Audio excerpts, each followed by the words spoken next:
When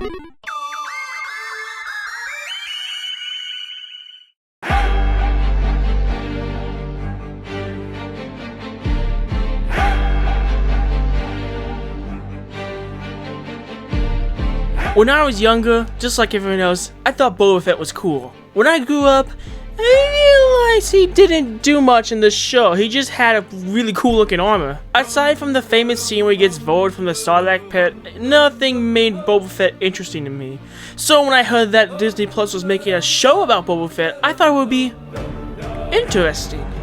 And for the first 4 episodes it was! The Book of Boba Fett is a 2021 sci-fi series taking place in the Star Wars universe, about in between the final battle scene with Emperor Palpatine and the trilogy that is not canon. I don't care what they say, it's not canon in my book! And maybe it was because I was done reviewing Sonic Mania when I was watching this show, but I liked the direction they did. Not every interesting thing needs to be explained here and there and everywhere. It's nice to just show and don't tell. And that kind of storytelling made me interested. And I'm kind of someone who wants dialogue, deep information to understand what the hell is going on in some places. And for the first 4 episodes, it was interesting seeing how Boba Fett got his groove back, his relationship with the Sand People, and him trying to become a respectable crime lord since he took over Jabba's palace. I thought the direction they were heading towards was great. And then it happened. Frickin' Mandalorian! Now, I have not seen The Mandalorian yet. I can respect it from what I've heard from my sister, my friend, and my dad. From what I've heard from the show, it's pretty good. And I get that The Mandalorian is literally one of the best things in the Star Wars modern timeline, but seriously, why in the Book of Boba Fett? Okay, hear me out. As a Mandalorian episode, it's fantastic. As a Star Wars episode, it's also great. But as a Book of Boba Fett episode, it's not good at all. And then they just decided to go, hey, let's go full nostalgia mode on this. Let's throw in Ahsoka, let's throw in R2-D2, and let's throw in Anakin Skywalker just to get the nostalgia bait going. And, okay, I've been a Pokemon fan for a long time. And I hate Generation 1 because of how much it's been shoved down my throat.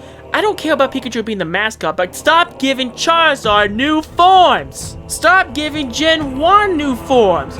You have an entire library of Pokemon to use! You have an entire library of Pokemon to give new forms to, interesting ideas, interesting takes, new designs. Hell, people in fan games have made Mega Evolutions for Flygon, for crying out loud! And I feel the same way about Star Wars. I like the original trilogy, don't get me wrong. God tier movie material, but I'm getting sick and tired of hearing it over and over again.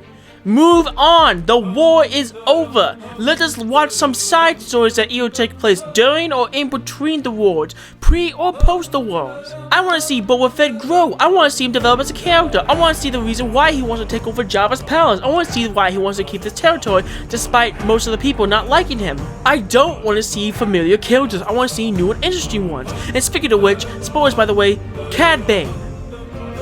Why? Don't get me wrong, I love seeing him in live action. He looks really, really good. I don't know what's the problem with it. And yes, I've seen Clone Wars. And I do admit his mouth is pretty big, but still looks way better than whatever they did in the new trilogy. But the battle scene could have been so much better. They could have built some tension up. Maybe use that deleted scene from Clone Wars as like a backstory, showing that they have a long rivalry. They could have really pulled some stuff off, but no! One shot and he's dead. Goodbye. It's left on a cliffhanger thingamabob to let you know that, oh, maybe he's not dead because his suit's still blinking, but swell is almighty. Any tension that these two had was practically non-existent. You wonder what they should have done? Replace the Mandalorian episode with the backstory I just talked about, like that deleted scene from Clone Wars, but, you know, in live action instead of animated.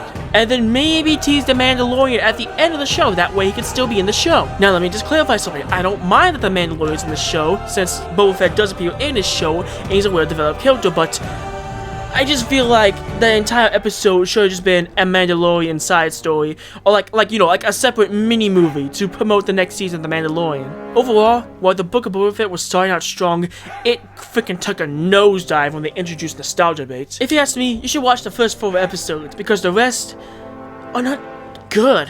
I'm giving this show a C rank.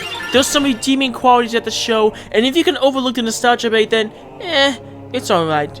But if you're someone like me who wants to see an interesting new take on Star Wars, then you'll get it for a few episodes. but not entirely.